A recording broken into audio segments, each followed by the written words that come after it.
Yes, sir. Yes, sir. What's going on? What's good? What's good, everybody? It's your boy, Little Kenny. We're back with another episode of the Over Exaggerated Podcast. You already know what it is. We got another good one for you guys today. And it's pandemonium all over the place, whether it's college, NFL. Things are happening, man. It was college championship weekend, whatever you want. I wouldn't call it championship weekend. It was conference championship weekend.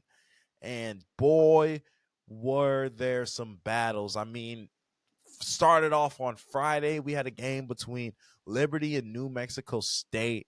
We had Oregon, Washington, and then you take it to Sunday. We had a battle between the Eagles and the Niners. I mean, it was just one of those weeks where money was being thrown out there.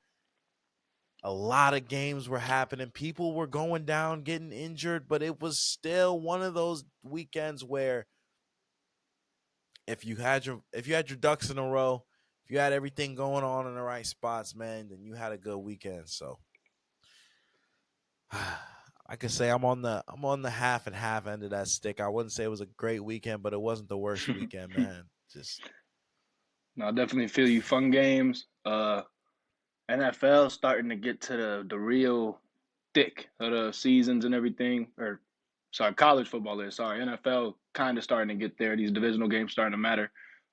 Basketball starting to get real lit. They getting heavy into that.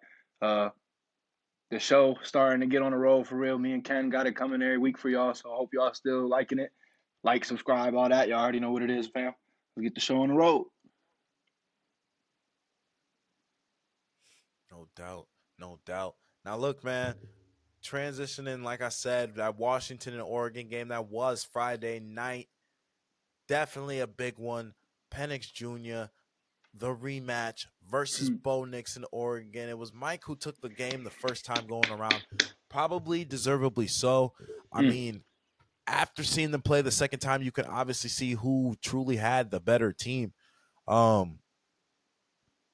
think in the second game, Bo Nix leaned on not only his run game, but just a few of his receivers to go out there and make actual plays for him. Rome doing what Rome does. Jalen McMillan, a guy who people didn't really know his name until a few weeks ago, coming into his own, doing what he needed to do. And then Dylan Johnson, 28 carries, 152 yards, just running all over the place. Dylan Johnson also threw 2 passes and threw a touchdown in that game. So, hey man, it's hey, Washington, they were pulling all the stops out, showing out against Oregon. Yeah. Pretty sure that was a Friday night game, if I'm not mistaken. But Yep. Washington took a early big lead that Oregon just came out a little bit flat. Washington came out on fire, especially Penix Jr. in the arm. They were just marching up and down the field. Thought they took a 20-point, pretty sure it was a 20-point lead, but it might have just been 3 scores. And Washington, like you said, bro, the running game was just churning all night. They ended up out rushing Oregon, which everybody thought Oregon was going to dominate the line of scrimmage and everything. Washington went 10 for 15 on third down. Oregon went 3 for 10. So, and just everybody thought Oregon was going to walk into the stadium and for some reason just take it to a team that they had already lost to. And I, for the past few shows, I've already been saying, and I told y'all they was going to get lit up like a Christmas tree. And it started off like that. But Oregon showed heart. They battled back. I thought they was going to win the game at the end. Like, I'm not going to do Bo Nix like that. Like, they really did come all the way back and have them fighting for it at the end of the game. But they just start off in too deep of a hole. It's like, why do we come out like that? So, tough one, but a tough way to finish the season for Oregon and let Washington feel like you let them get away with 2. But at the end of the day, but you can't do that twice and then say, oh, we were the better team. Like, you got to beat them. So, tough one. No doubt, man. Now things are shaping up where Washington's in the playoff. Oregon being held out right above Ohio State, though, for some reason. I mean, not going to talk about it too much, but if we got to see them in a bowl game, I definitely think we take them out pretty in pretty good fashion, man. Especially, I doubt Bo Nix plays with him getting warmed up for the NFL, yada, yada. We're Those playing teams are Missouri in the Fiesta Bowl. Missouri? Why'd you get so animated? Nah, bro. I'm sure it'll be a cool game, but there's gonna be people sitting out and everything. So Man, oh man. The next game I want to talk about is New Mexico State Aggies versus the Liberty Flames, man. We're going over there to the Conference USA. Diego Pavia, yes. Pavia, whatever you want to call him. The man got injured in the game, winning me some No. money. Yes. No. Before he left, though, 5 carries, 45 yards, and a touchdown, 11 for 16, 188 yards, and 3 touchdowns. The kid was on fire. 4 all-purpose touchdowns before leaving the game with, I think it was an ankle injury. Liberty ended up taking this dub, man. 13-0, 8-0 in the conference. This is the only conference loss New Mexico State actually lost. They ended up losing 4 games, though, in total. I mean, just a crazy game, but it was Liberty. It was a shootout, man. They were going back and forth, but then 14 points in the fourth quarter. New Mexico State got shut out. Nothing else left to say. Pavia. Closing out that Friday night, man. Pavia. Obviously, Liberty's been a little good program these past few years. So you feel me? But Pavia had a good season, so it was definitely gonna be a shootout. Liberty. Sick. They in Ohio? Yeah, they is, right? Mm-hmm. Yep. Damn. Scope for the boys, man.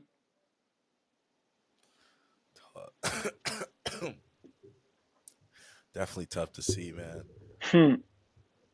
Next, we had Georgia, Alabama opening up the slate for Saturday. The SEC championship, man. Playing in the Mercedes-Benz Superdome. Actually, it's just a stadium. It's not the Superdome. 2 different things, y'all. What? Yeah. It's the Mercedes-Benz Superdome, bro. And there's a stadium. Yeah. Okay. Go ahead, bro. I don't believe you, but go ahead. No, you can't just label it the Mercedes-Benz Stadium and then, no, the Superdome is something different. Like, bro, no. Pretty sure the Superdome is in New Orleans and then the stadium is in Georgia. Maybe. Anyways. Georgia versus Alabama, man. Shaking my head, guys. We had 29 games under our belt. 29 games. Couldn't get the 30th, man. If you were to have bet under on all these Georgia players, man, you would have ran it up. No one could hit their over. Not even the running back, not Brock Bowers. Nobody. It was Jalen Milroe out there. He wasn't even really doing too much. Nope. But he did go out there 192 yards through 2 touchdowns. Running back out there had 1.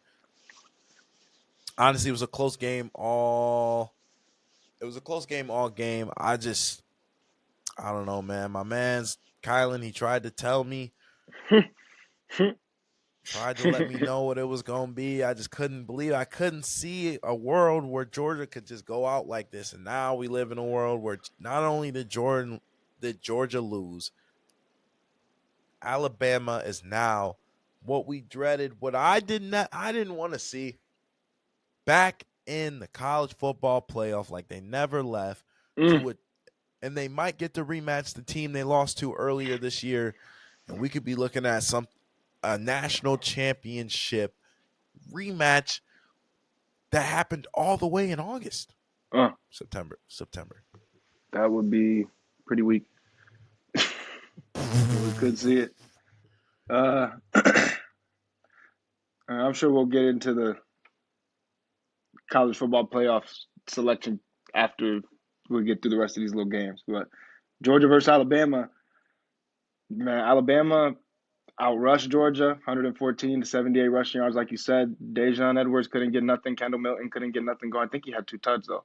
Pretty sure. I don't even know if Dejon played, but I know Kendall had a pretty solid game. But only 45 yards on the ground. It's another one of them situations where Alabama took an early lead, and Georgia and Oregon are both kind of similar in the fact that they were kind of built to play with the wind. Like, even once they kind of get behind, you're putting them in a situation where they got to chase points. And Oregon's a little bit better at it, which is why they almost caught Washington. They just couldn't put it away at the end.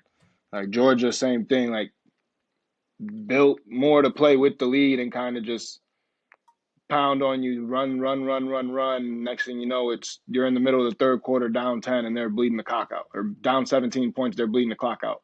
It's just kind of demoralizing to the team. But when you get them come out hot, you get them in a 10-0 lead, 20-point lead, it's over with. Like they're playing a whole different style than they want to play. They're off schedule, and they're bound to make mistakes. And Carson Beck did throw the game's only turnover, the interception. And in games like this, you can't let the other team take an early lead and then make a late fatal mistake. So 29 games straight. My heart was leaning Alabama, but my head was telling me Georgia's probably going to win. But I felt like Georgia kind of passed the Alabama speed bump.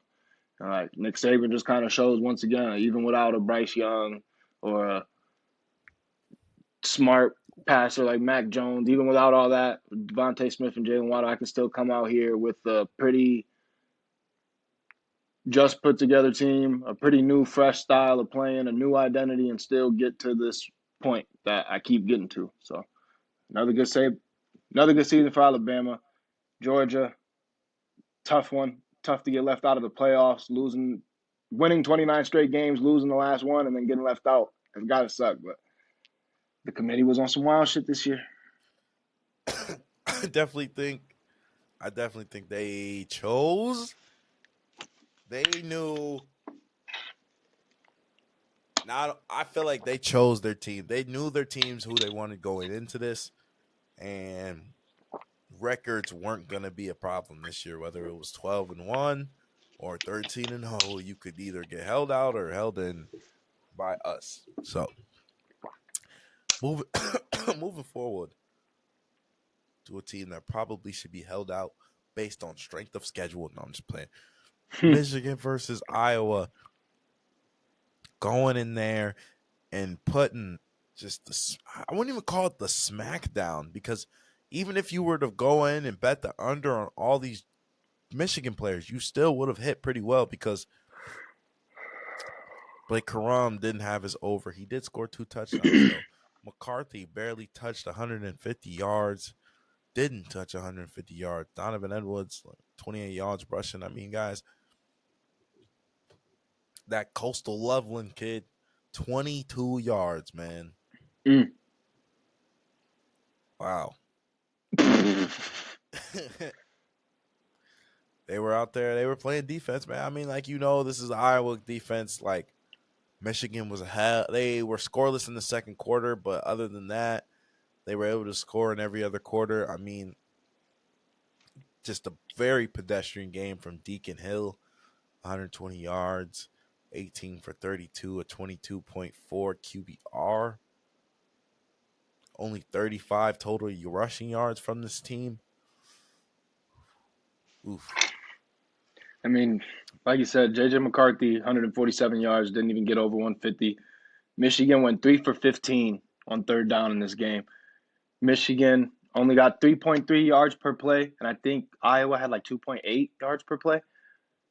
But there were opportunities for Iowa to take over this game, but like Iowa for the past, we're going on year 6 now, just cannot do anything on offense, no matter what. And their defense will put them in position to win the game, and their offense just cannot generate any type of points. So Iowa lost 3 fumbles in this game, and it's probably, from a play style standpoint, this was probably the most boring game going into the weekend, and everybody kind of knew it. Like, there's going to be 2 smash mouth teams playing against each other. Like, nothing against either program. It's just Iowa is kind of Michigan if Michigan didn't have Blake Corums and J.J. McCarthy's, like, quite literally. If you take away Michigan's offense and just throw their defense out there and put an average offense on it, it's literally Iowa. So kind of new. It's probably going to be a boring, low-scoring Michigan domination, which obviously I'm an Ohio State fan. That's my least kind of favorite game to watch. So I made sure I tuned into a little bit. I wasn't a sore sport. Big Ten champions. You guys earned your respect 3 years straight. I'm hoping y'all go into the playoffs and win it this year so we can say we lost to a team that won the damn national championship. I don't want to see Michigan be national champions, but I'm tired of losing to a team that don't win the national championship, basically. If we going to lose and then beat to the national champion, okay, fine. We're losing the teams and letting other teams, we could beat every team in the damn college football playoff, I feel like. And I just feel like, the committee really, really, really, really, really, really snubbed a few teams. But, bruh, as far as the Michigan and Iowa thing, bruh, I'm not really not sure how I feel. I'm glad the Big Ten is getting rid of the damn divisions next year because Iowa getting into the championship after everyone knew they don't have an offense. Their defense is the reason why their record is what it is. They had to compete with Wisconsin and Nebraska. It's ridiculous. Ohio State and Michigan were the two best teams in the Big Ten. They should have rematched. If anything, Penn State should have been able to go in there, and try to get Michigan again if you didn't want to put us in there. I don't know, just the Iowa versus Michigan thing to give them the floating up to number one. Georgia had to play a really good fucking team in the SEC championship. They got burned. Michigan had to play Iowa. So my 2 cents, but I'm an Ohio State fan. Y'all see the logos. A little biased. Facts. Nah, man. Definitely got to put a better showing up. A goose egg in a Big Ten champion in any championship game is just embarrassing for the conference. 0. I mean, obviously they've already taken steps looking in the mirror, adding USC and UCLA. So it's not like getting rid of divisions. It's not like we're not taking steps in the right direction as a Big Ten conference. But like you said, you almost need to force Iowa to put a better product on the field than this right here because Michigan only had 50 more passing yards and about 30 more rushing yards and somehow put up 26 points. So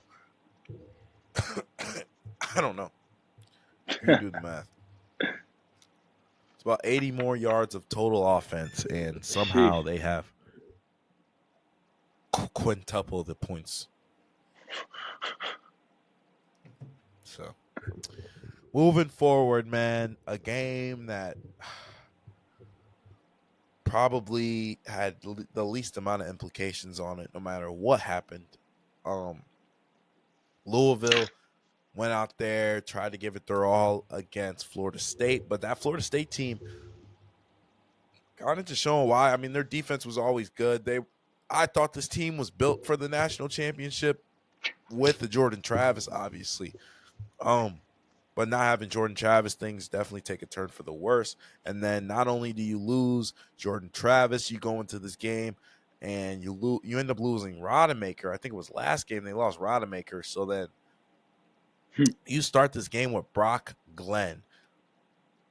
Not a guy, all right? Not the guy. Lawrence Toafili was out there trying to do what he could do. Keon Coleman, Johnny Wilson couldn't really get it going. Only 2 receivers besides Trey Benson. So three receivers caught the ball that day, and 2 of them were actual receivers. One of them was a running back. Then, like I said, just Jake Plummer and the Cardinals could not get it rolling, bro. 13 carries, negative 32 yards for Jake.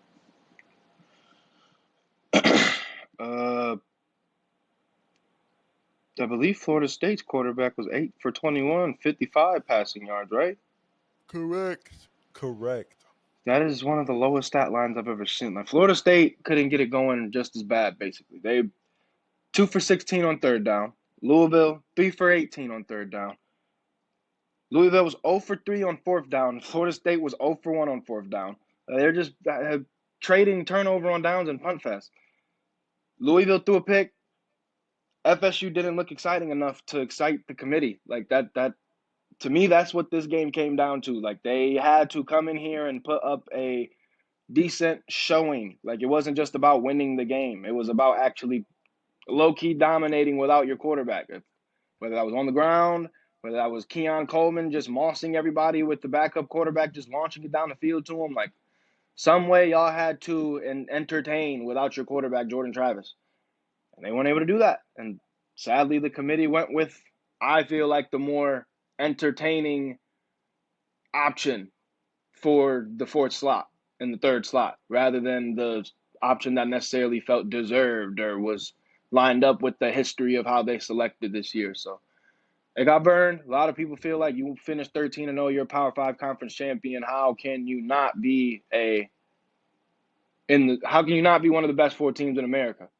It's like when you go in there and that's how you look against not one of the best teams in America, brother, the committee's going to take that into account, whether you want to hear it or not. And yeah, 13-0 is 13-0, but at the end of the day, bro, you still got to pass the eye test, point blank, period. It's a lot of teams that have been held out because they didn't pass it. So, tough one. Hope they figure it out there in Florida State. I hope they don't lose the momentum they built. Like, It's all gone. What was it could be. fucking for? Nah, bro, because as a team, you got to look at your coach now like a real coach, bro. You couldn't do nothing else for us? Like, we went 13-0. None left to go. We can't step foot in that fucking playoff because of Jordan Travis? Wow. Wow. Why put them in the playoff when Texas, who we could talk about next, just went absolutely dummy insane in their game and just looked like actually a well-oiled machine on offense and pretty solid on defense. Yeah, 21 points, but come on, y'all. See, transitioning into that game, 49-21. It was Texas versus Oklahoma State. Big 12 championship. Should have known Quinn Ewers was going to go out there and have a game. But, I mean, it's Oklahoma State. Yeah, they got Ollie Gordon, one of the best running backs in the country. Whatever. But they're 9-4. Like, it's not a good Oklahoma State team by any stretch of the means. And I mean, this is the only. My bad. You can go ahead and read stats. My fault. I was going to say, he went out there and shredded them up. 35 for 46, 452 yards. Shark was out there letting him throw the ball for as long as he wanted. 4 touchdowns, 1 interception. If it wasn't for that interception, he quite literally would have had a perfect QBR. Like, probably. Bros. Texas was really the only team that went out there this weekend and dominated their opponent, and I really feel like that's why they got in. Like, a lot of people feel like it was just a quarterback thing. Quinn Ewers is the best quarterback available, so blah, blah, blah, blah, blah. But, like, Texas went out there, 10 of 16 on third down. They outpassed and outrushed Oklahoma State. They had 33 first downs to Oklahoma State's 13. Like, they did not punt the ball for real. Like, they did whatever they wanted against them. Oklahoma State only had 31 rushing yards on the day. 31 rushing yards. Like, it just comes down to impressing the committee, but like, this is one of them seasons where there was never no lock on the 4 spots, like you just said in the last segment. And I just feel like, bro, the committee really did, for the first time in the history of this shit, make a last week decision. Like, it was really open into the last week, and it depended on how the results came out and the way everything looked as well. Like, there wasn't just 2 teams or 3 teams that were a lock, and we were just looking at 2 spots in 3 games. It was kind of like, okay, depending on how everything shapes out is literally going to be how everything turns out when these rankings come out. And y'all going to see how it all reflected. And I just feel like they said, okay, Texas dominated. Alabama won the SEC. And Georgia just lost in the SEC. We're not putting Georgia in again after they just had a weak schedule and lost the only real test that everybody knew could actually take them out. We can't keep putting 2 SEC teams in there. And we kind of just had that discussion last week. So you dominate, You get rewarded for that in college football, especially. And when you look pretty doing it, you literally get rewarded. They literally call it the eye test. Like the committee talks about it when they do the ranking show. Well, Texas just looked really good on the eye test, you guys. And sometimes it just comes down to that. Point blank period. So that's how I feel about it. I feel like even though my team ain't in it and the teams I thought deserved to get it ain't in it, I still feel like it's a good 4 team. So No doubt. Last game, or second to last game I want to talk about, we had SMU versus Tulane. Another you jinxed the game, green wave, bro. jinxed by Cam. No. I No. listened back to the show, and you literally said it. I quote, "Yeah, man, SMU, Tulane's got to watch out. SMU is one of those teams that could come in and They just gotta blow your watch out. season No, wide I'm open." saying you jinxed the green wave because all year long you went against us. You was against the green wave. You was do y'all even really deserve to be ranked here? And then, bruh, literally the week you actually jump on the train, the green wave, we're here. All we gotta do is beat SMU, finish top. Bang. Bro. Should have just stayed against us, bro. They couldn't handle the pressure, man. Couldn't even finish it off, bro. What the fuck?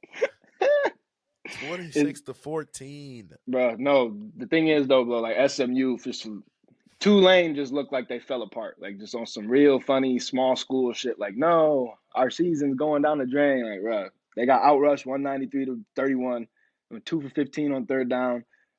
SMU had 3 turnovers in this game. Like, that's the only reason they only put up 26 points. This easily could have been like 56-14, you feel me? So, Tulane, another good year, but for some reason, Coastal Carolina, and BYU, like, they'll have a goated team. They'll make it all the way to 11 win, 10 win, and boom, sell it. So, tough, bro. Finish the job. How are we going to get recruits now?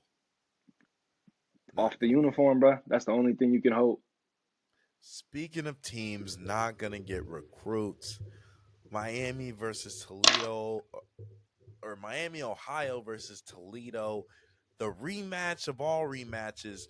It was actually UT that won this game earlier in the season, but for the MAC championship, it was Miami taking down the Rockets.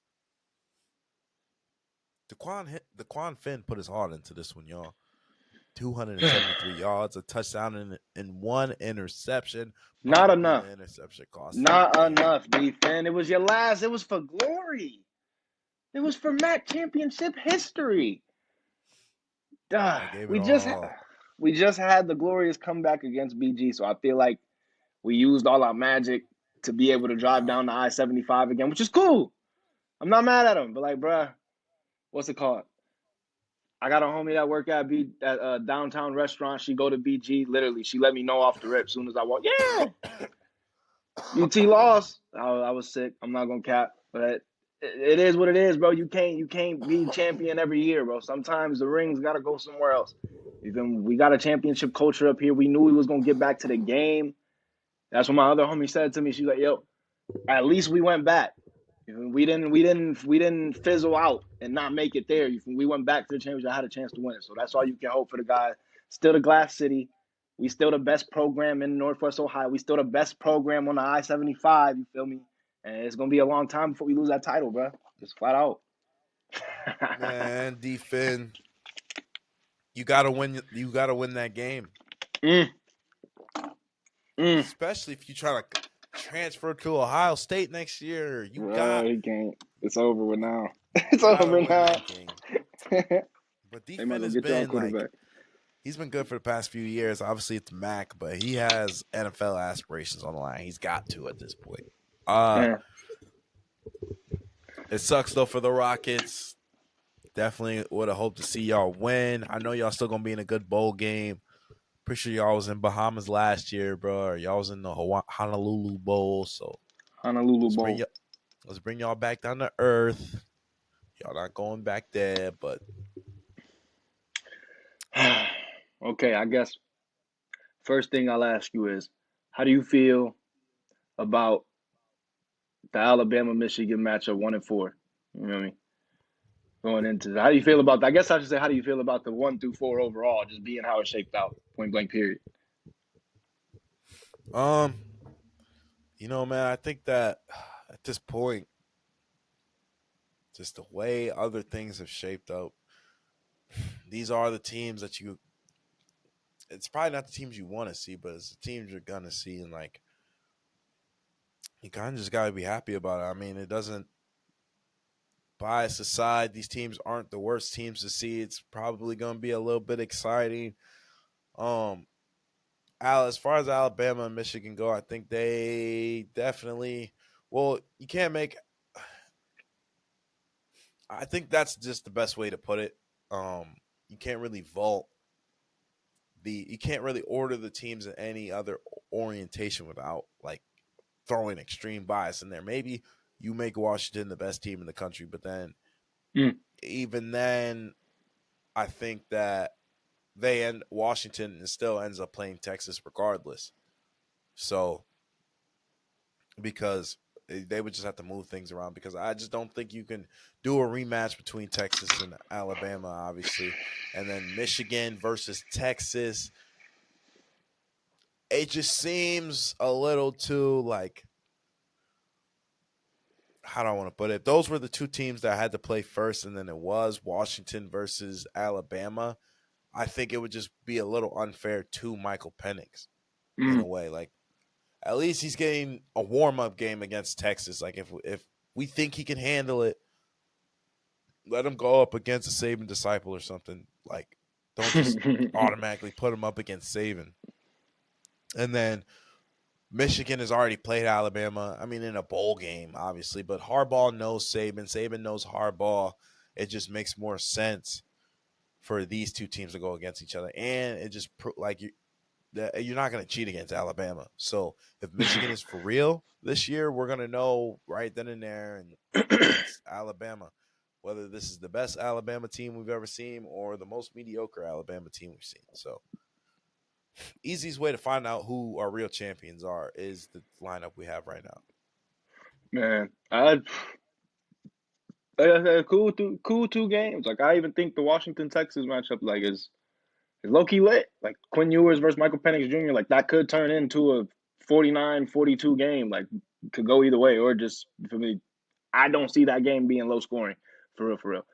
Michigan Alabama game could be a little bit low scoring, but even that game, they could just have a Blake Corum big run, a Jalen Milroe huge pass, and next thing you know, we're also in a 35 to 34 game there. So I feel like it's a good 4 teams that they selected matchup wise. I really do. My biggest thing, being an Ohio State fan and even somewhat for Georgia, is I feel like we got punished for losing late in the season, and other teams got damn near. Alabama and Texas got more rewarded for losing early in the season, which I understand at some point you're splitting hairs when you're talking about what's the difference between these one-loss teams. But, like, for Michigan to be ranked #1 right now, for basically only beating Ohio State and winning the rest of their games with the weakest schedule probably of the top 5 teams that were really argued for these spots, for them to be ranked #1, but for Ohio State to finish the rankings below Oregon, basically saying you guys were worse than every other team that was in contention to be. It's almost like, well, then how did Michigan beat us and go to #1? Like, you guys obviously think they beat a good team that was good enough to warrant them #1, and we were ranked #2 at the time. Like, now we're finishing the season #8 because we didn't play in a conference championship. When, like, really everybody knows we probably have the dumbest conference championship rules right now, and this is the year where it literally came to show, and a weak ass team got in, and another whatever team won the East got in. Like, to me, Ohio State and Georgia just got burned a little bit with their losses being right there in the committee's eyes, right there, fresh off the memory. Especially Georgia. Like, they lost by 3 to Alabama. Like, they probably should have won that game, but I don't know. Like, to just kind of catapult Alabama above them when they lost to a Texas team who struggled this year. For Texas to jump from 7-3 because Alabama beat Georgia would be my guess. Like, they're just basically saying, okay, well, Alabama beat Georgia, so now that means Texas is really good because Alabama beat Texas, and let's just catapult them two into the playoff, which to me is just kind of lazy. It's kind of, well, I get that. I was like, how does Ohio State just go from being the number 2 rated team in your system to the number 8 when we're finishing in a matter of one game being played by us, and we lost it by 6 to the number 1 team at their home stadium? Like, just to me, I don't know. I feel like they ranked us way too low. Hey, we're not gonna make the playoffs, but we're better than Oregon. If you really want me to be deep with it, we're better than Florida State by a mile, undefeated or not. So like, I don't know. It's just my 2 cents on it. I obviously got these logos on me, so I'm really a little bit biased. But I think Georgia got hosed a little bit too. We can argue the Florida State angle, but it's just this. I feel like it's too much to. I feel like it's asking for too much from Florida State without their literal star player to get in, especially when they look the way they did at the end of the year. And there's nothing against them. That's just the type of fan I am, and I know it's a lot of fans that feel the opposite way and feel like they got hosed. So tough. Literally, probably the one year where we really need an expanded playoff. We didn't get it. So, great college football season. It's finally wrapped up. I'm low key psyched for the off season, but the transfer portal just opened up. We already got crazy Kyle McCord, Riley Leonard, Dylan Gabriel, Julian Fleming, Cam Ward, KJ Jefferson. Like, bro, we got names in the portal already. We got coaches moving, not knowing where they going. We still don't know if Knowles has taken the Duke job that he got offered. No, Coach Jim Knowles was offered the Duke job for their head coach since Mike Elko left. Coach Jim Knowles used to coach or was the defensive coordinator at Duke for like 8 years before he went to Oklahoma State for 3 years, before he went to Ohio State, and then boom, he just got the job offering. So they're saying he's probably not going to take the job, but it's just, man, I'm excited for the offseason to see how everything shapes up. Like, just when you think college football is, here we go, the season's about to get boring and people about to be snoring, everything livens up. People don't like this transfer portal. A lot of people are complaining, it's impossible to build a team. It's impossible to build a roster with these kids being able to transfer in and out and do whatever they want. And you can offer a kid an NIL contract and make him leave a school. I'm not hating on it. I think it adds more parity to it. It adds more layers to the cake. It adds more chess games that have to be played within the game. Like, obviously the game played on the field is the product, but like, when you got to really think, okay, how do I convince these kids to really stay here? Like, you really got to build a program that can benefit everybody. And I just feel like the people that are complaining, college football's in a bad spot right now. I just feel like those people are kind of wishing it was easy for their favorite team to keep their team together. They don't like seeing the transfer portal being so open. They don't like seeing guys in and out. You feel me? So, what a year. I'm phased at the last 4 that we got. I'll be honest, I wouldn't have bet on really any of these teams to really make the Final Four. Like, if you really want me to be honest, it's crazy because all of them did, literally. All 4 of these teams would not have been on my list. Maybe Michigan, if I really had to put my money behind them, and I would never put my money behind them just because. So, man, tough year, man. Definitely. It was rough with these names going in the portal. Hopefully, I can predict the best quarterback again. Penix, you got 2 more games to go. Can you get it done? Show everybody that you were the guy, literally all back when it was the diving touchdown game winner. You were playing for Indiana. I forget who he was playing against. Was it? I thought it was Oklahoma, but I might be wrong. That was back when you're junior. That was back when you weren't even Penix Jr. You were just Penix. How far you've come, man. It's definitely nice to see. Definitely nice to see him as a transfer quarterback making strides. I mean, obviously Quinn Ewers was making strides as a transfer quarterback. It's kind of the show we're watching now in what do you want to call it? College football. We could probably see we're going to see a semifinal battle between, the transfer guys, and then we're going to see the semi battle between college blue bloods and coaches. Then it'll be the blue blood coach versus the transfer quarterback, and when it's all said and done, it's either going to be Mike or Texas. I don't think that Michigan or Alabama game decides the national championship. It's just going to decide who they play against. But I think the national championship winner will either be Texas or Washington. I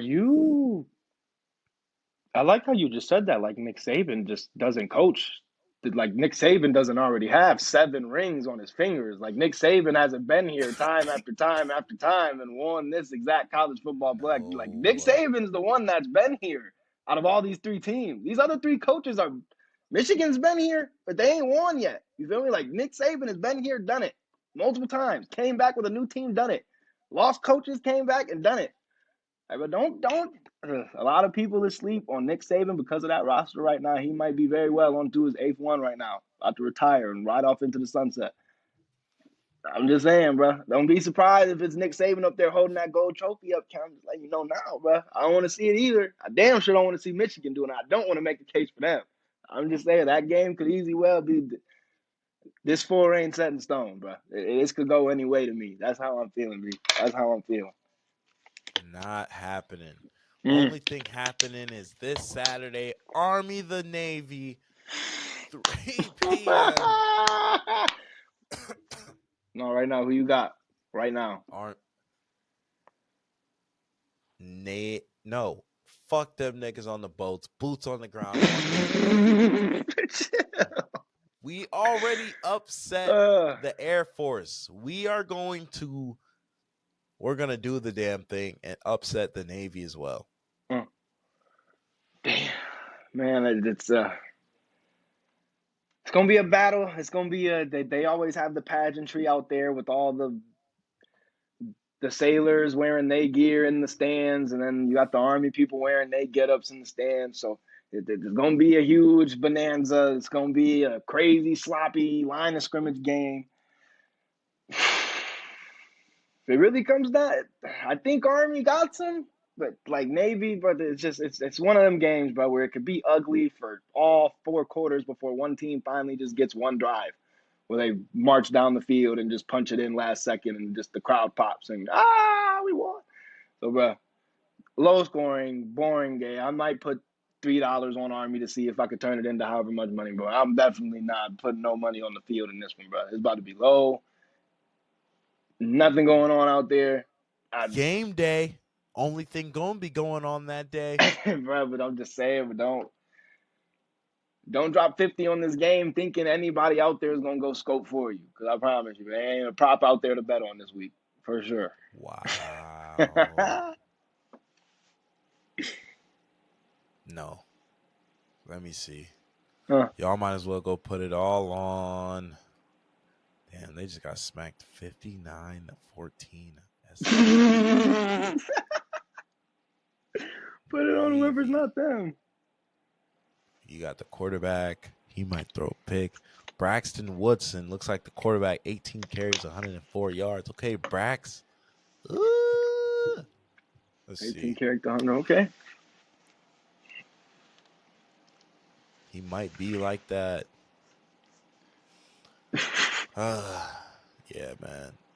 Yeah, his throwing is not that good. Wait a minute. He was 2 of 6 in the Air Force game. What? 2 of 6? Who was the quarterback that day? Who knows? All right, I'm not trying to deep dive Navy, but I'm just dumbfounded. Give me 2 seconds, y'all. Okay. I was not the starting quarterback that day. I was about to say they had Tay Lavate out there. Tay Lavate? Wait, who? Either Tay Lavate or Ty Lavate, however you want to say it. Ty Lavate. Tay Lavate, y'all. So next quarterback coming up. My But next that's quarterback. going to end the college show, man. Definitely the year is not over, but we are moving forward. Jaden Daniels will probably be your Heisman unless Penix Jr. has done enough to deserve it, which I think he has, folks. Like, obviously, you want to get the wins and you want to get all the stats you can possibly get, but when you average 400 yards passing damn near and you win 13-0, that has to be better than the kid out there playing nobodies, right? Right. That's what we ask. That's all we ask. Look, moving forward into this NFL show, man, gonna make it quick. Gonna make it, but we gonna get to the nit grit because nitty and gritty it was 41-35. Geno Smith going up against Dak Prescott. Cowboys extend their home win streak to 14. Geno, 334, 3 touchdowns, 1 interception. It was DK Metcalf, though, 6 receptions, 134 yards, and a hat trick. But it wasn't enough. DK did get a hat trick? Yes, sir. Dang, somebody bet a lot of money on that. And wow. I think they cashed out at 2. Yeah, DK was turning up. But it was CD Lamb almost out receiving him. CD Lamb, 12 receptions, 116 yards. One touchdown. Cowboys, though, I mean, like, it's not too much to say about the game. I won a little bit of money over this game, man. Nothing too crazy. Jake Ferguson, CD Lamb, Tony Pollard doing what they needed to do for your boy. Honestly, I thought this was going to be a more of a blowout Cowboys side, but the Cowboys were going to struggle. I didn't think Geno was going to go in there and have the best game probably of his career. Yeah, Seattle. There was only one turnover in the game. It was Seattle's pick. Dallas dominated the time of possession in this game, 36 minutes to 23. Like Seattle, like you said, but Geno was just going out there and slinging that bitch down the field. Like he didn't need to hold the ball, which is kind of it's the dangerous way. It's the dangerous side of playing the way Dallas does. Is if you don't defend the other team, like holding the ball is kind of dumb. When the other team comes out and just marches down the field and gets a touchdown quick, it's almost demoralizing. Like to you really got to go out there and keep scoring on offense. So Seattle couldn't get a stop on the other side either. It was just one of them rare high shootout games in the NFL that we really don't get that often. That turned out to be fun. Dallas did outrush Seattle, 136-72. I don't know, like, shout out to both QBs, but it came to hoop, literally. Like, Dak also had a pretty good, solid game. Like, as far as getting their team up and down the field, but there was no stopping either of them. So, shit. Cowboys, another win. Probably, damn. If they win that game against the Eagles, they're probably one of the hottest teams in the NFL right now. Dak's probably one of the hottest NFL's quarterbacks right now. He is one of the hottest NFL quarterbacks right now. But just guaranteed if they get that win. Yeah. Every time I try to write Geno off and I think it's over with, he does have another week where he comes back. So good for him. Figure it out there, Seattle. Y'all lose too much. No doubt. 6-6, man. 2-4 on the road. Struggling to get it done, but man, like you said, it's one of the hottest teams in the NFL. It is going to be a tough game, but I think the Seahawks proved to themselves that they still have some sliver of a chance. Like they can still make the playoffs with that record, and they can still go and make something shake. No, nothing crazy. No Super Bowl aspirations, but who's to say we can't win our first playoff game? Now, Colts, Titans, divisional matchup, man. Pretty sure the Titans took it the first time the Colts played them. Colts get it the second time. Let me check and make sure if that's true. Yeah. Oh, okay, never mind. We beat the Titans twice this year. Thank fucking God. Wow. Needed it. Your receivers went dumb crazy in this game. Yeah, 7 of 5. So we're 7-5 now. Gardner Minshew was 312 yards, 2 touchdowns, 26 for 42. Zach Moss was in the game instead of what's his face? Taylor. Instead of Jonathan Taylor. Yep. Zach Moss didn't do nothing too crazy, 19 for 51. But like Cam said, it was Pittman Jr. with 11 receptions, 105 yards, and a touchdown. Alec Pierce, 3 receptions, 100 yards, and a touchdown. And Kalen Granson, 3 receptions, 72 yards. Not bad at all. Overall, a dope game, man. You love to see that from Indy. Derrick Henry had a 100-yard rushing game with 2 touchdowns, 21 carries, 102 yards. Good to see Yes, Derrick sir. coming back, having a good little game. It's definitely been a struggle year for him for sure. And Yeah, then I Will think Levis coming into his own as well. who does Jack have? Who's the second? It's Derrick Henry and Christian McCaffrey, I think, are his 2 running backs. I think, but I don't know if it's Christian McCaffrey or somebody else, but just Derrick Henry's been quiet all year, so his team could have been dangerous this whole season. But Derrick Henry, these past 2 weeks, just now kind of started getting what he can, and it's starting to make dude's team look scarier this year. He could have been doing this if Derrick Henry would have been there. No, it was nice to see Derrick Henry get going. Bro, Michael, is it Pittman Jr.? Yeah, Pittman, Yeah. like, bro, man, like I did not think when the Colts selected him, like the hype he got, I wasn't really all that super into it. Even Alex Pierce, for real, I didn't really think either of them were going to really pan out to be anything. But, bro, it doesn't matter what quarterback they've had this year. For Anthony Richardson, they were both doing pretty good.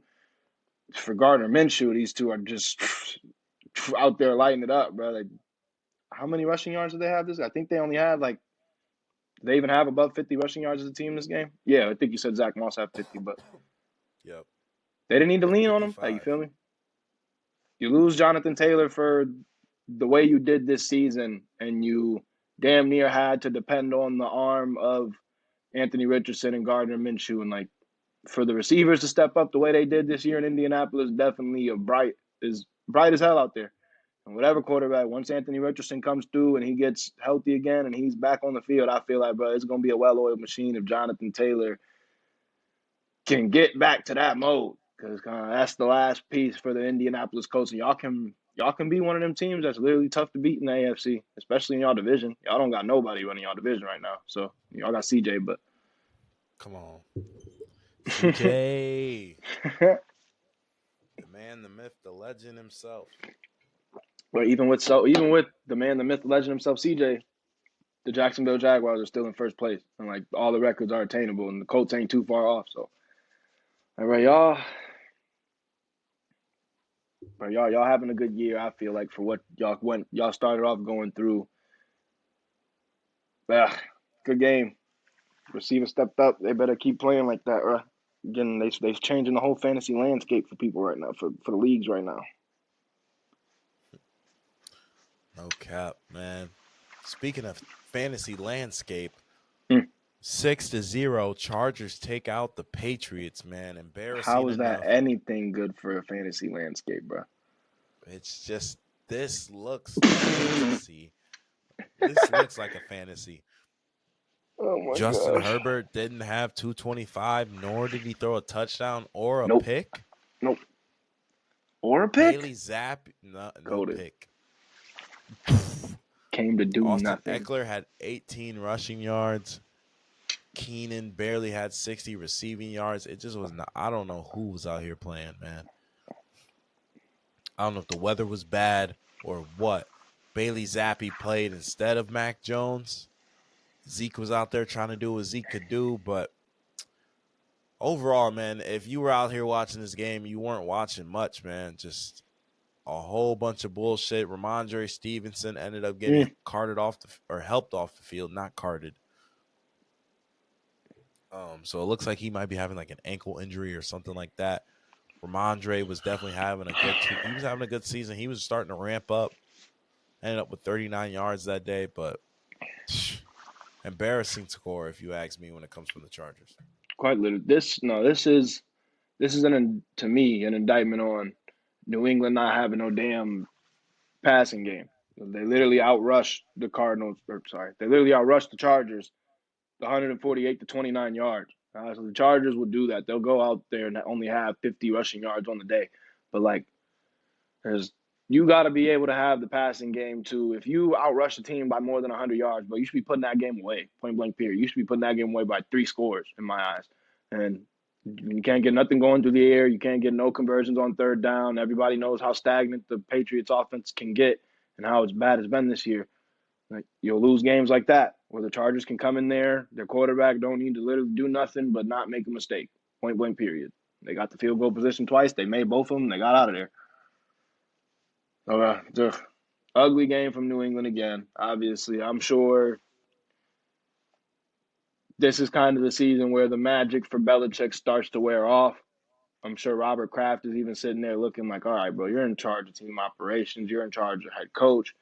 These are the players that you wanted these past few drafts. Like, this can't be really anybody else's fault but you. And at some point, that change is going to have to be made if it don't start looking better around here. So I'm not saying the days is limited for one of the greatest of all time to ever do it, but I'm sure New England will keep him around for as long as they can. But it does start to get to the point of, okay, obviously the results ain't living up to what they used to be and not even really living up to any standard that we want around here. Like this, we have a New England Patriot way, quote unquote. And although you built that, we'll replace you and keep it going, bro. Wow. Keep it going. Speaking of keeping it going, it was Sam Laporta keeping it going for the Detroit Lions. 9 receptions, 140 yards in the 33-28 win over the Saints. Crazy thing about it was Detroit went up 21-0 in the first quarter, and you would have thought they never looked back, but Detroit has a way of Detroiting, letting teams come back, doing things like, honestly, I'm looking at the score. Detroit ended up never scoring another touchdown the whole rest of the game. Derek Carr started to heat up a little bit, but I can't remember if he got hurt in this game or what. I'm pretty sure he got hurt because, yeah, Jameis played a little bit and Taysom Hill was in the game as well. So, Chris Olave with another 100-yard game, though. Yes, 5 sir. for 119. Even after leaving last game with 100 yards and an injury, comes in the next game and still has another 100-yard game. Yes, sir. Shout out to Chris, man. David Montgomery and Jahmyr Gibbs sharing touches still. David Montgomery had like 18 carries, still had less yards than my boy Jahmyr. Jahmyr was cutting up. But, no, another good win for the Lions. The Saints fought harder than I feel like the Saints would have fought like this the past few weeks. They probably would have got some wins. But I feel like a lot of teams this year have had some crazy fights against good teams that they don't put up against average teams when they play them, or they just don't put up all year. It's funny to see whenever it happens. But my boy Chris Olave, you feel me? And like you said, another 100-yard game. I don't know how Alvin Kamara did in this game. Did he do cool? 58 yards rushing, it looks like, and about 50, about the same for receiving. All right, so just not half bad and for half. Alvin Kamara and them. They're still in the lead, or no? They're not in the lead for the division anymore, are they? No. Nope. So, damn, losing that game probably does sink it in even more. Now you got to hope the Falcons kind of make mistakes going down the stretch, and it's probably looking like they won't. Tough chicken, New Orleans. Y'all went out and got Derek Carr. Y'all signed him to a pretty cool contract as if he was, I don't want to say a savior, but as if he was a quarterback that was going to get this team to the playoffs. And like a lot of people kind of knew he was not, or at least bet on the fact that he was not good enough to do such. And now y'all got to bite the bullet. So Sean Payton not there. He's figuring it out in Denver as we speak.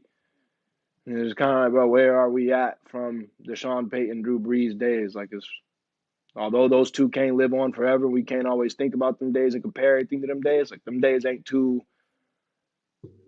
far back in our memories. Like, we remember when the Saints were in the playoffs every year, second round, even though they might take a bad exit, losing a close game, they're still always one of the best regular season teams. It's just like this past 3 years, all the talent in the world. And it's not shaping out on either side of the ball right now. So Figure it out, New Orleans, bro. No cap, man. No cap. New Orleans, you're about to let the Falcons take the division away because they're picking up easy dubs against the Jets without Zach Wilson, without Aaron Rodgers. Instead, it's Todd, Tim, some type of Boyle. Tim. Tim. Yeah. Tim Boyle up in there, not getting it done. Ritter and the Falcons do just enough to get they pulled it out. It was an ugly win, 13-8. You know it's tough when, man, I was thinking about this the other day. I don't think 13-8 is really like, I don't think it's scoregami. I'm pretty sure it's happened before, but close, man. Dang it, Real close. Should have looked up if there was any before the show, but bro, nah, the Falcons, man. Sorry, the Jets. It's like third week straight. Brees Hall could not get nothing going on the ground. I got him for fantasy wise, so thank God he was able to get something going kind of through the air and get me to 10 points, which ain't nothing. But it's just, man, this offense is just so dang broken right now. It's what all the defense that's going against them has to do is put 8, 9 guys in the box because they know the quarterback that they're going up against cannot take advantage of the coverage on the back end. And there's going to be off-target throws. There's going to be misread zones. And at some point, they're going to make a mistake. So a lot of teams are just loading the box up on Brees Hall and forcing the Jets into long third down situations where they got to pass. Bro, it's frustrating right now, bro, for a team with a defense that good who could have had Aaron Rodgers playing this whole year. And it's just, I know for a fact there's a lot of people out there that cheer for New York that felt like this was the year, and it's kind of just like, man, just imagine if Aaron Rodgers could have been at the helm, what we would look like, how well-oiled of a machine this offense might have really been had he got some chemistry going week 6, week 7, week 8, where we be at now. And now there's rumblings of Aaron Rodgers is coming back to practice and blah, blah, blah, blah, blah. Like, I don't know how real all that is. If you had the craziest Achilles surgeon of all time, Mr. Miyagi, do the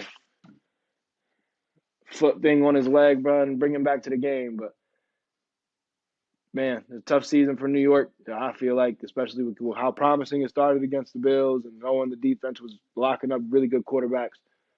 Damn, it's kind of like, right, every time the Jets get a good team, so we can't find that break to really get over that hump and get to the promised land with it. Man, oh man. Nah, as far as that Jets injury goes, Aaron Rodgers, I think with the medicine and just modern medicine things getting escalated lately, I mean that was 12 weeks ago, man. That was 13 weeks ago, actually. That was 13 weeks ago. So, I mean, a lot of time has actually passed in between. I know recovery is recovery, but with the medicine those guys are on and the millions of dollars they spend on their bodies, plus time, I mean, you could be seeing Nick Chubb back sooner than you know it, man. So, right, seeing Aaron Rodgers getting ready for a potential playoff with the Jets, well, 4-8, I doubt it. Now they'd have to win out, but see Aaron Rodgers at least warm up for the hype up videos to get people interested in the Jets still, keep the Jets fans roped in. It's good to see. Realistically, we probably won't see Aaron on the field. Maybe if that was a 8-4 Jets team, you know, even a 6-8 or a 6-4 Jets team or whatever, we could maybe see a Aaron Rodgers out there, but with the record the way it's shaping up right now, it's just not going to happen. Or that's what I meant to say, a 6-6. I said 6-4. Next we had Cardinals and Steelers. The Cardinals were actually an underdog in this game, but it was Kyler Murray going out there. It was actually James Conner setting the team up. 25 carries, 105 yards with 2 touchdowns. Oh, you said the Cardinals pulled this one off? Yep. I didn't. This is one of the games I couldn't catch this week. I won't even cap. Mitch Trubisky played in this game as well, folks. Oh, Mitch. Back at it. Now, I do know. Man, Kyler Murray coming back. A lot of people was expecting him to look a little bit better than this. I'm not going to get on the Kyler Murray hate train yet. You feel me? He's only had 3 weeks under his belt. But it's like, but you just took a long break. What is it going to take for you to play good in the Cardinal uniform? Are you ever going to play good in the Cardinal uniform? Because if not, why are you in the Cardinal uniform? And everybody knows you asked for trade not too long ago. They didn't want to get rid of you. But I don't know, man. This Cardinal team feels real weird right now. Like, it feels like they're not really trying to win football game, point blank period. When I look at the Cardinals in these past 3 years, some of the moves they made, I just really wonder how they blew up so fast after getting so good so fast, like getting so much talent there so fast. J.J. Watt and Chandler Jones just signed there, 2 years ago? Everybody was saying they was going straight to the Super Bowl. Nobody could stop them. Mm-hmm. Didn't get nowhere close. Facts. So we went to Arizona. I'm not hating, but it's the fact that Arizona is another one of them teams that'll get really talented every other year and then just kind of find a way to just go on a dry spell that makes them miss the playoffs or get into a funk right before the playoffs start and they lose an early game and you realize they weren't really the team you thought they were through the first 12 weeks of the season. Kyler himself has looked like an MVP quarterback. Your family comes back later into the season and he doesn't finish off that way. So I don't know, man. Just hopefully the Cardinals can finish this year out, get a cool little draft pick, go into next year with another star on the roster. Somebody that can make plays. Like, I feel like that's what they need out there. Like, Hollywood Brown hasn't really shaped out to be what it was supposed to be. Rondale Moore is okay. He's not really shaping out what we thought he would be, though. James Conner running the ball pretty solidly. If we can get another playmaker out here, whether it be at the tight end position or wide receiver, I don't know. I feel like it could be a cool offense, but till then, but they got a lot to figure out there. Kyler might want to think about, man, should I get the hell out of here soon? Man, either Kyler leaves or they got to do something, man. They can't bring in another quarterback right away. They already got rid of Dobbs. So Kyler's most likely there to stay, y'all.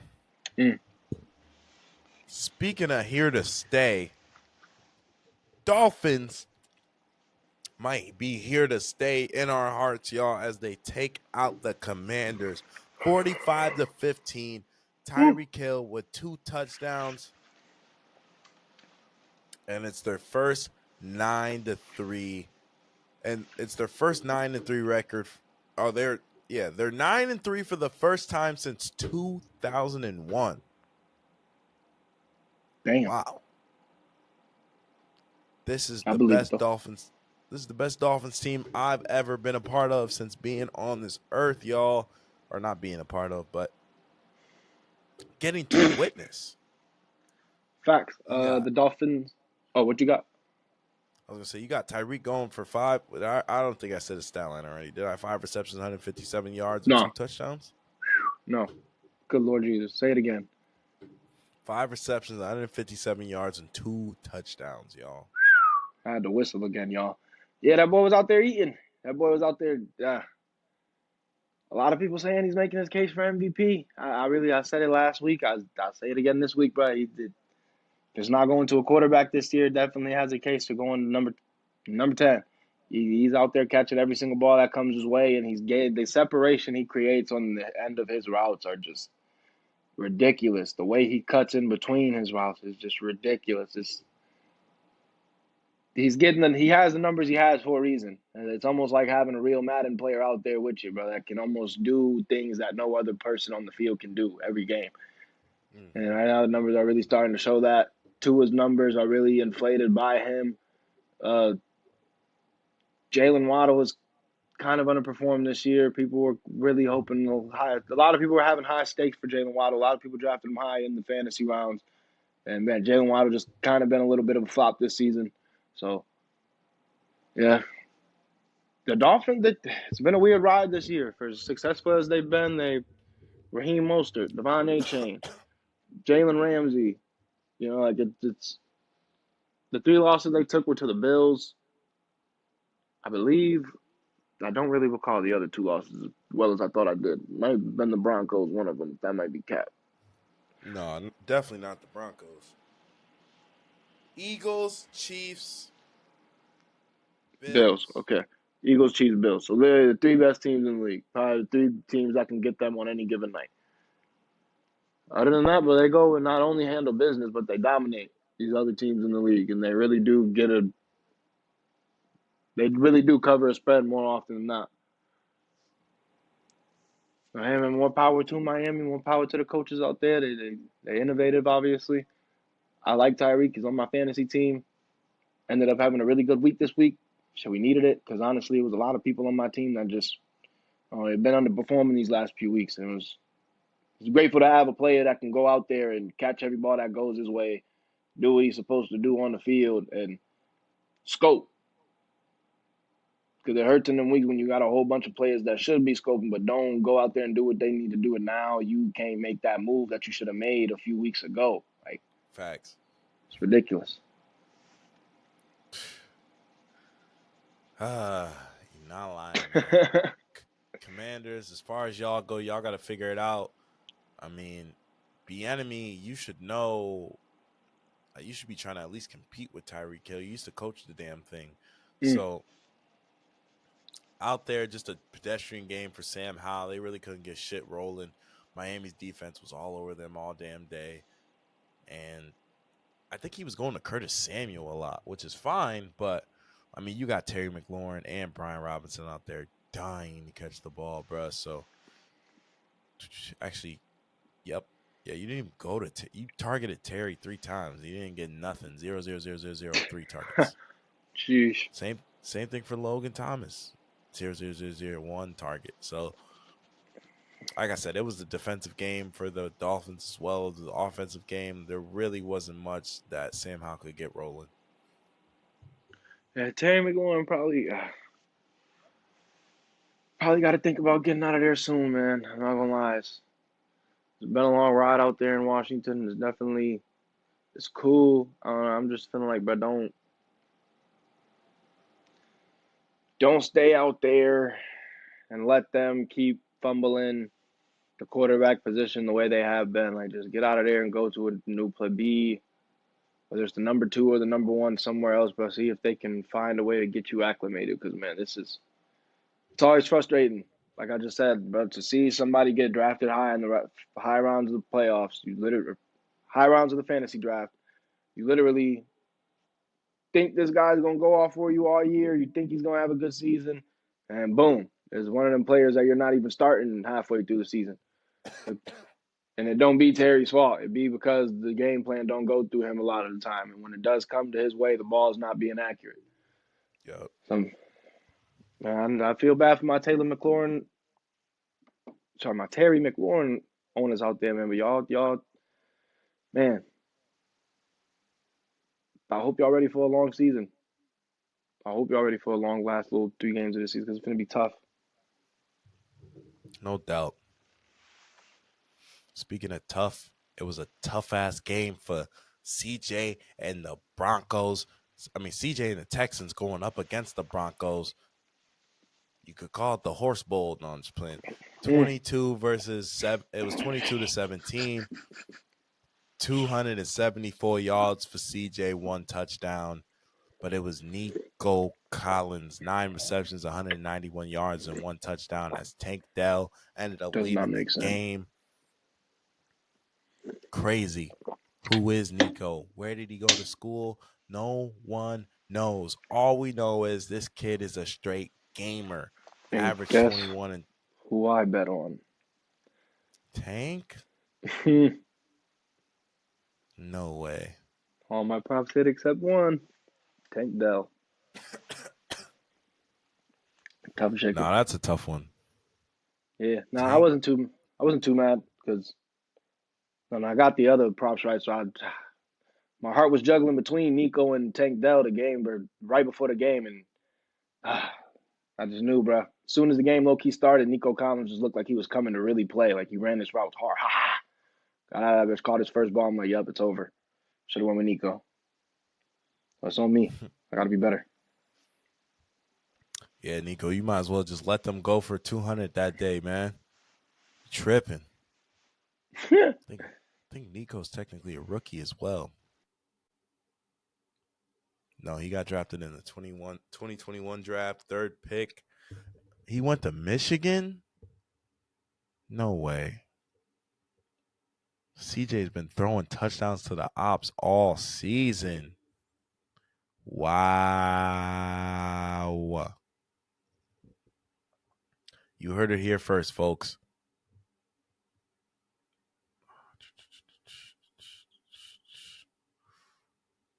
Let's see. Where we at?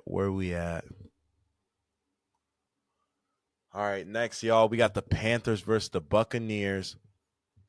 Now, the thing about this game is, going into it, I kind of thought Buccaneers were going to win either way. I just didn't think it was going to be that close of a game. But Panthers tried to make it interesting. At least it was 18-21. Evans scores his 75-yard touchdown and tops his 1,000 yards for 10 straight years, man. Hey, yo, my bad, Kenny. I got a phone call and shit. My bad, bro. You all good. I said Nico Collins was a Michigan man, by the way. I don't know if you knew that. I did not know that, actually. CJ's been throwing a touchdown to the ops all year, y'all. Tank Dell went down, but what did you want him to do? Like, I would have hit Tank Dell just like last week. That's why I realized, oh, wait, that's a Michigan man. I couldn't hit him these last 2 weeks because we was going into the game. Tank Dell went down, bro. We had no other option. Dalton Schultz ain't been hot these past few weeks. Like, But the one thing I will say about the Texans, though, is this. I'm sorry. The Broncos turned the ball over 3 times. It was 3 interceptions by Russell Wilson. One of them was the game-winning interception in the end zone. The Texans had 8 penalties to the Broncos 3. The Texans ran for less yards, 89-118. The Broncos went 0 for 11 on third down, Ken. 0 for 11. They didn't get a single third down. Like, we did not keep one drive alive.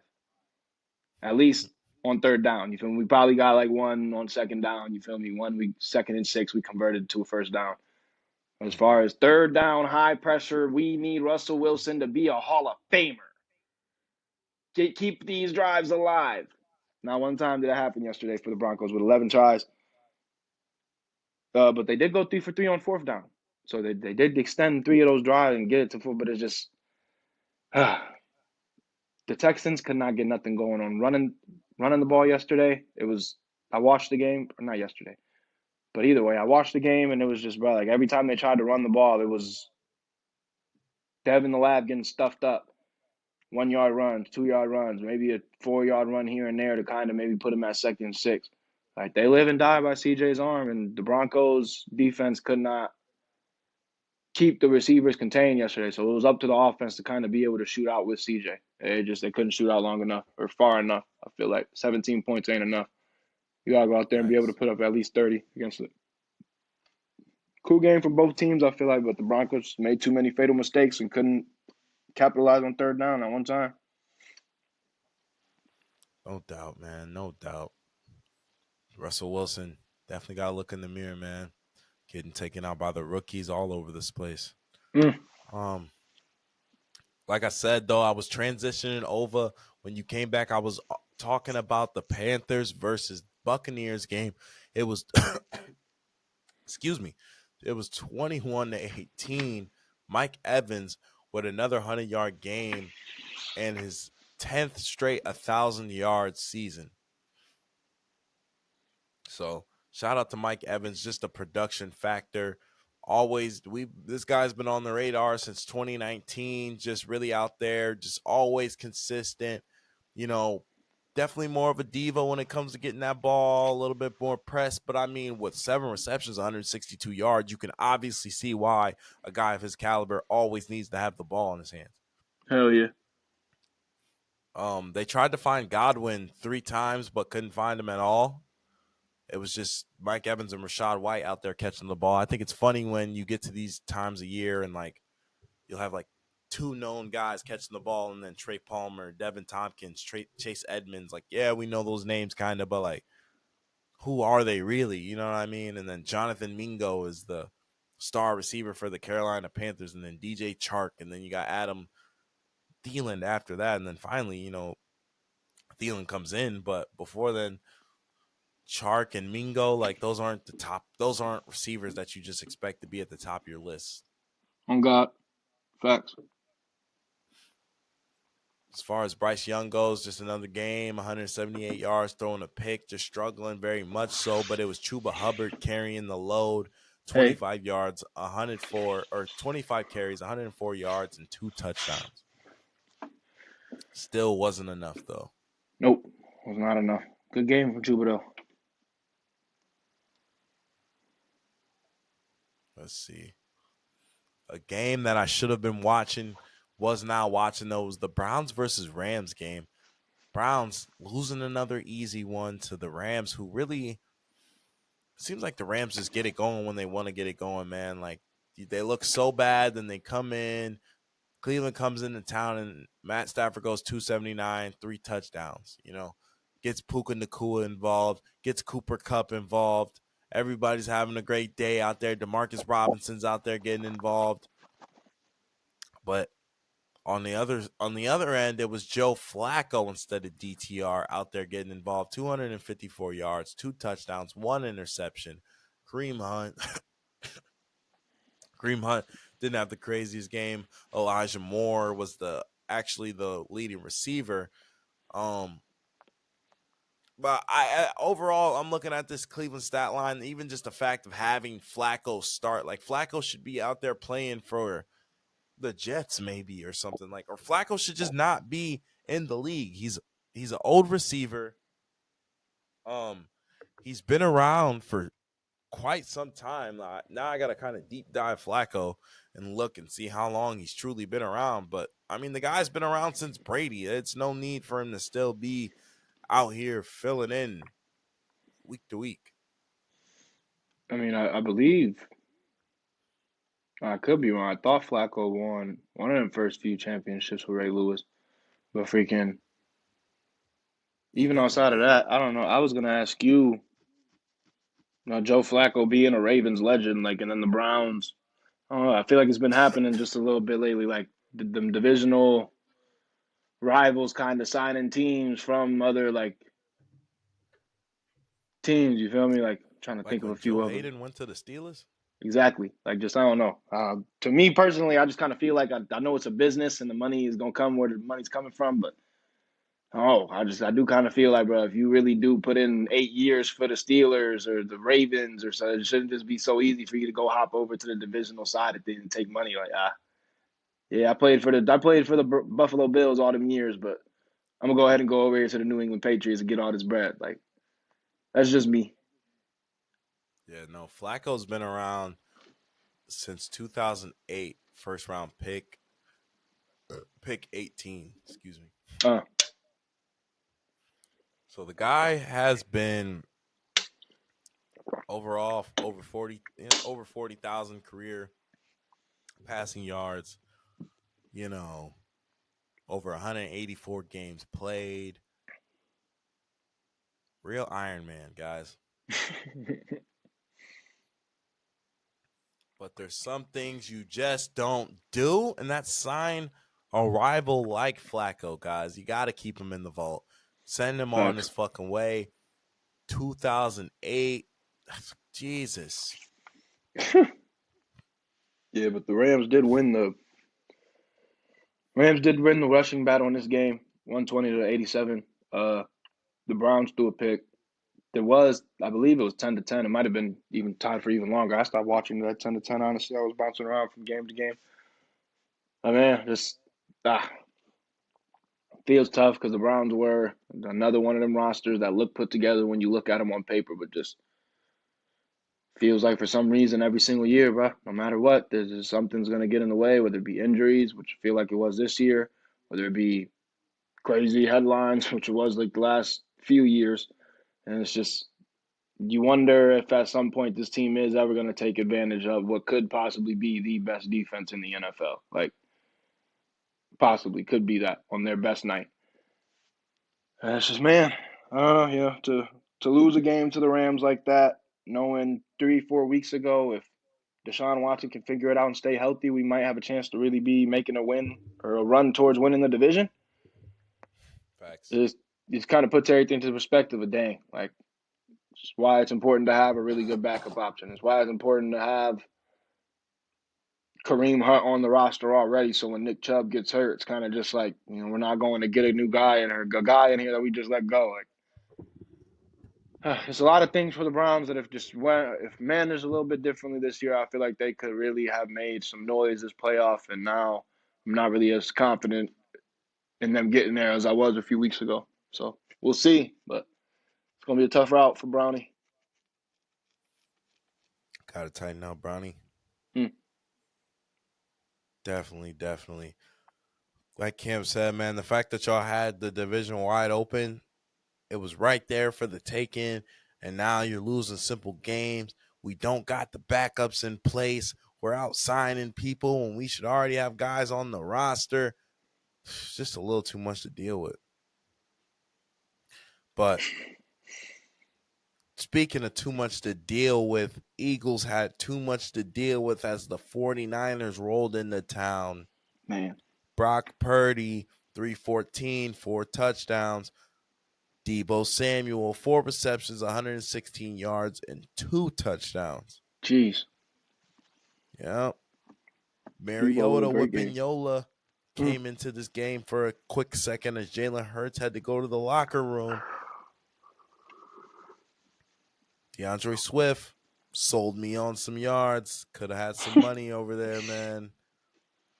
Ay. But overall, it was just a dope-ass game. I was listening to this game. I didn't get to watch a lot of it. I was listening to it, though. And just hearing Debo Samuel have a good game. George Kittle was out there doing what he does best. Ayuk scoring a touchdown. Jawan Jennings even getting in the touchdown. It just felt like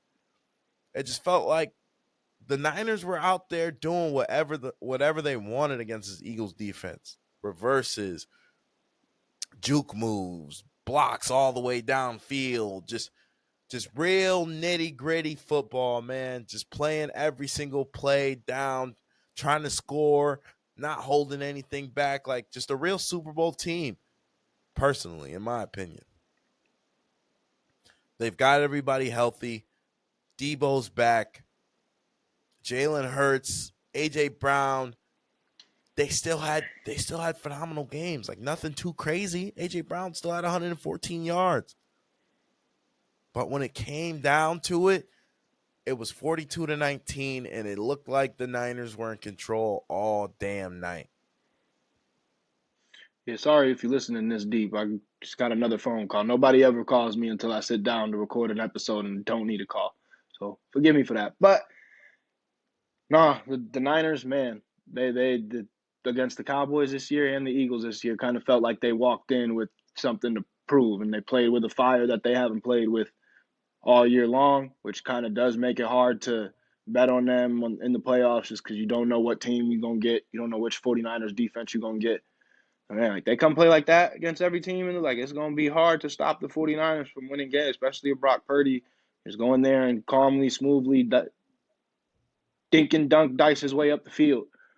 They're not doing nothing too difficult. That's why it's so beautiful in San Francisco when they go up against these other teams. Like, when they go up against these other good teams, they have all the talent. They're putting them in the right spots. They got George Kittle, a really big play early. Like, they took all the momentum really early and just held on to it, and then they were able to just kind of separate and keep adding on to the lead. So it seems like they enjoy putting the ass whooping on these good teams in the regular season, like letting them know, like, yeah, we play a different brand of football. Like, we definitely like going up, and we love the competition. It seems like they just froth out the mouth. They're all over the field. Chase Young and Joey Bosa they would literally tackle DeAndre Swift for 1 yard, a 1 yard gain. They were up, picking each other up, and they were doing dances. You feel me? Everybody's lit, and that's when the 49ers are the most dangerous, when they got the energy on the field. So That's what I kind of analyzed from watching the game. I expected the Eagles to show more fight. These past 4 weeks, they've gone into halftime down, losing the game. The game against the Buffalo last week was just almost a fucking comedy of misfortunate events for the Buffalo Bills, which allowed the Eagles to win the game.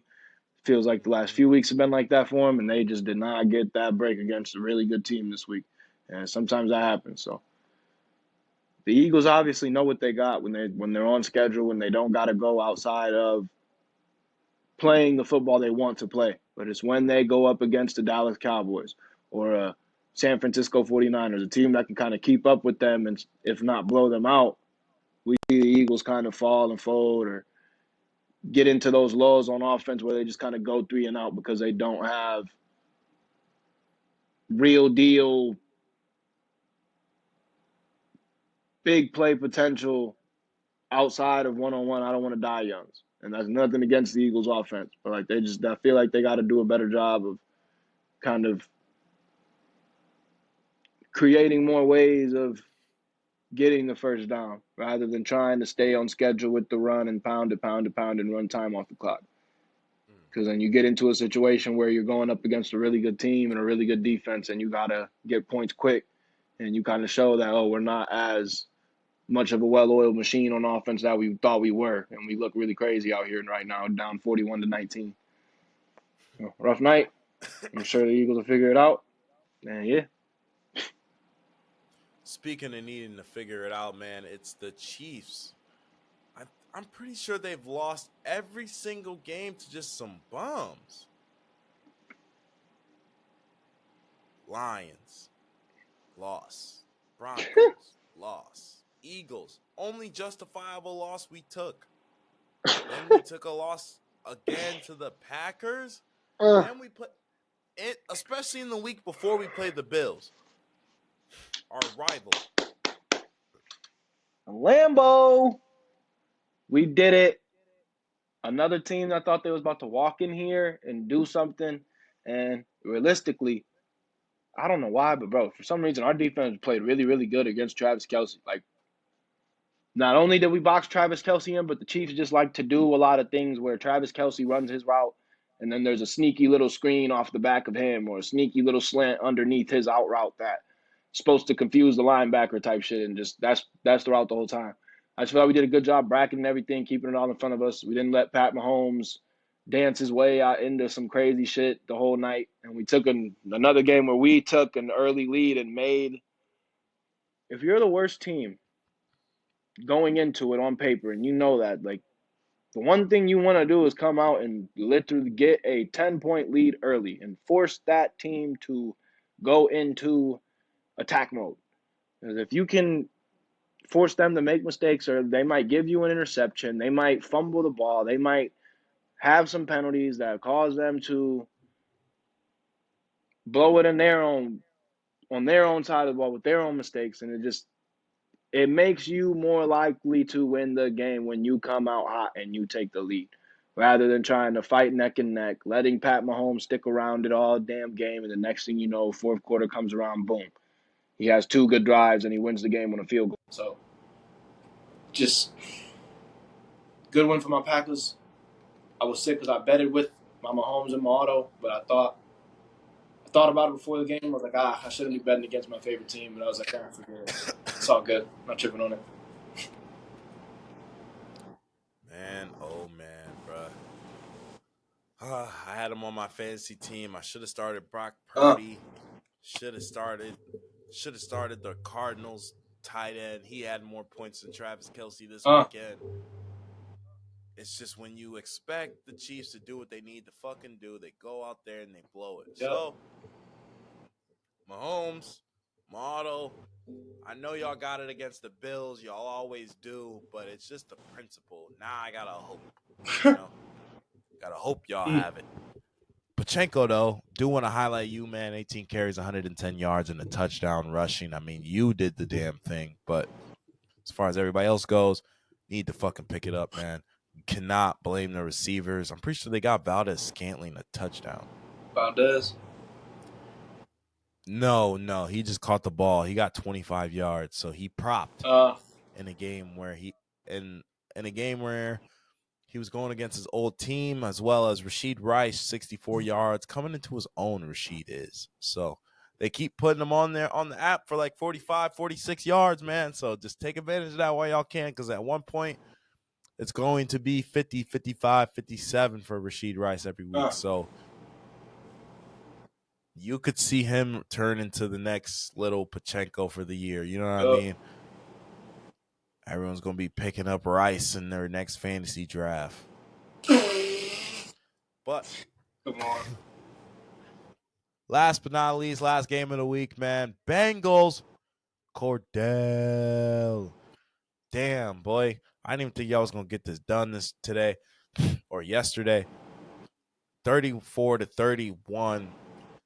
Alex called me at halftime, said should he pull out. He had the Jaguars winning in one game, and then he had the Jaguars winning by 10. He was able to cash out. Hopefully he cashed out both those bets and got his money, because it was Evan McPherson with a 48-yard walk-off field goal for the Bengals. Jake Browning, 354 yards, 1 touchdown, doing it big out there, getting Jamar Chase involved. I should have known. Like I was telling everybody, this guy is still a quarterback. Regardless of how you feel about Jake Browning, him being a rookie, his first name, his last name, we don't know what college he went to. This kid is still a full-blown quarterback, and he showed it last night. 11 for 149 for Jamar and a touchdown. Doing the damn thing, man. Shout out to Jake. No, for real. Trevor Lawrence left the game with an injury, though, after going 258 for 2 touchdowns. Christian Kirk also left with it. They did. Christian Kirk left with an injury too, right? Yeah, Christian Kirk actually was the first injury. He ended up, if you put Christian Kirk for 25 yards, you luckily still had him good. He propped 1 catch, 26 yards, ended up getting hurt. Just something was wrong, man. Something just did not look right, didn't feel right with him. It was a groin. Yeah, I had him starting in fantasy. Injury, if I'm not mistaken. I had him starting in fantasy, so I was low-key salty when I seen he went down. I was like, come on, man. Like, Monday the game was already kind of put away. It was a matter of the points could come back to haunt me at the end of the season. We're starting to get to that playoff stretch where shit might matter when it's all said and done. I was sitting there saying, come on, Christian, we can't start you like that, and then you go out there and get injured. It's not your fault. But it is like, bro, now I got to think about that next week. Like, is Christian going to go out there and finish? Like, yeah, it was said that Trevor Lawrence had a high ankle sprain as well, or maybe it was just a ankle sprain. I don't know if it's high, low, what. But they were saying it could have been a torn ligament sprain. Like in the NFL, I think a sprain is a little bit easier to come back from than a ligament is. But in real life, in regular world, minus NFL medicine, a lot of the times you want a ligament to be torn rather than a sprain because the recovery is just a little bit longer or a little bit shorter. But most of the time, these guys go out there with a brace, sprained ankle, and a few perks, and they do the damn thing. So, gotta quit bringing up the perks, bro. The show is just about over, y'all, but I do want to give out my masterclass as well as highlight a few my predictions for the playoffs. I think this should be the last week of bye weeks, if I'm not mistaken. And coming off the bye week, we're going to have the Bills, Bears, Raiders, Vikings, Giants, Ravens, all had bye weeks last week. I'm thinking that coming off of this bye week, and this should be the last one of the season, like I said, we see the Niners showing exactly who they are. They're showing you the only team that's going to stop them. It's not going to be the Eagles. It's going to have to be the Cowboys. And as far as the AFC goes, I think the Dolphins are showing you they could be the biggest frauds. Like, I know everybody wants to say the Dolphins look for real, but I mean, it's still the Commanders they went up against. The Commanders just gutted their whole D-line. I'm not ready to hand them the Lombardi just yet, let alone the conference championship. So I think that it's still neck and neck. Ravens could take it. Not the Lions, excuse me. Ravens, Chiefs. I mean, if the Bills really wanted it, they could tighten up and they could take the division. Browns, same thing with the conference. So And if CJ wanted to win out, I don't know. Things could happen. It's not as wide open as it looks. I definitely think if you're smart with your money, you're a better. Book the Niners now. Like I said, Cowboys, Eagles, they're frauds. And they're in the same division, so you can only They're pick frauds. I'm not going to go with a master They're class of the frauds, week. guys. I'm going to go with a disaster class. And I got to go with it was a tough one, but I got to go with Russell Wilson, bro. He had a good 5 weeks. I'm not going to totally get on him, but just to go out there against C.J. Stroud, who's been really hot. C.J. Stroud's kind of been the indictment on a lot of these older quarterbacks who have been not living up to the expectations we have set for them, which don't matter, but it is just when a kid like CJ comes in and shows you can read a defense decisively, quickly, and make the right plays, be accurate, and just overall literally be the reason your team is winning games, it makes you look at these other quarterbacks who have been here for a while and wonder what part of it is not clicking for you. So this was kind of Russell Wilson's chance to go in there and just have a solid, decent game with a really good player and just kind of remind everybody, that, hey, I'm the Hall of Famer here, y'all. Like, I know this kid's really good. I know he's having this time of his life. I know he's having the last few games of his career. Well, let me come out here and show you what happens when I give a damn. And it's, feel me? Like, Russ didn't go out the 3 interceptions. The game-winning interception was just like, absolutely, why would you even throw the ball there? Like, we had another chance to score a touchdown. How we kept that ball. I don't know. I didn't really feel like nobody masterclassed it hard enough for me to give him that real award out. So the disaster class this week, bro. Not true. Masterclass. Either you could give it to Debo Samuel, 4 for 6, 116 and 2 tutties. That is a vintage Debo game, especially with the rough time he's had. Or you can give it to Nico Collins, 9 for 191. Come on. Like, what does a guy got to do out here? Cool, Tyreek, 5 for 157 and 2 tutties. Who had the 3 touchdowns? Oh, yeah. DK was the one with the hat trick. So, God, if I had to give out a masterclass, I probably would just be for a hat trick. No cap. That's a lot. Facts. I was going to say DK pulling out a hat trick as well, just because, like, him and Debo, I want to give it to Nico, but, like, him and Debo, both with the same agent, both in the same week had games where they haven't had games like that since they've gotten paid last year. So it's good to see these guys coming back. A lot of people wrote them off, no pun intended, with the DK thing. DK Geno thing. But I think that Debo really getting involved, showing that if Debo Samuel is getting the ball, you know the Niners are winning, period.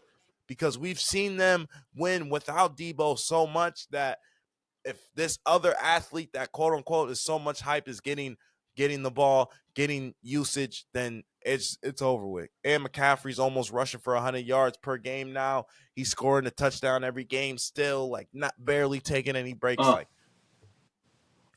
this team is right where they need to be. They know exactly who they are. It's just, do we want everything that comes with the glory? Facts. All facts. And that's about it, man. Hopefully this shit works this time so we can march it. Y'all already know it is. I'm a little under the weather, so any of y'all audio, man, video, y'all see me talking shit. Look, Christmas is around the corner. We got 20 days until Christmas. Put your Santa hats on. Get ready.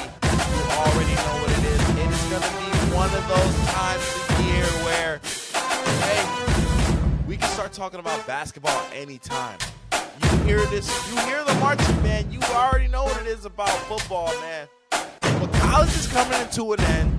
NFL, we still got damn near all the way till March.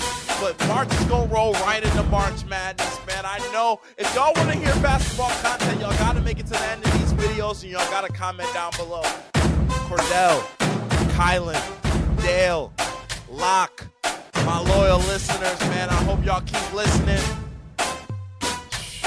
I was going to give y'all a parlay, but Jim Harbaugh stole it, man. We out of here.